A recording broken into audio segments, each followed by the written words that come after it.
জানালাটা খোলা পেয়েছি বহুদিন পর। এইবার আমরা একটা লাফ দিতে পারলে ব্যাস मैं तो आजाद हो जाऊंगी।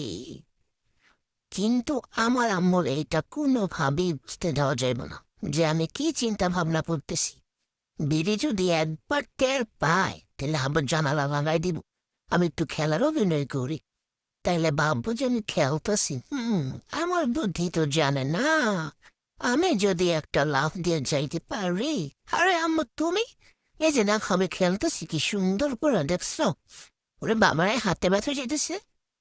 ইয়াহো! আম্মা তুমিও খেলো। মা আম্মু আরে আরে আম্মু তুমি আমার ল্যাঞ্চে ধরছো কেন? আমি বসে রয়েছি এখানে চুপ করে, তুমি দেখো না আমি এখন বাহিরের ভিউটা একটু উপভোগ করবো। আম্মু তুমি কাজ করো তো যাও।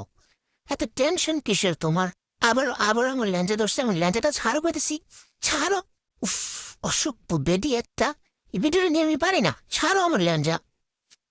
ইস রে, যদি একটু বাহিরে যেতে পারতাম। এই বেটির ঘরে থাকলে এই স্বপ্ন আমার স্বপ্নই থেকে যাইব।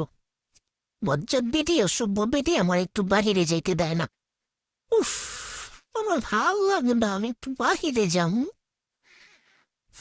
একবার যদি বের হয়ে যাইতে পারি এই বাসায় আমি আর কোনো দিনও আসবো না, বইলা দিলাম। দেখো খালি।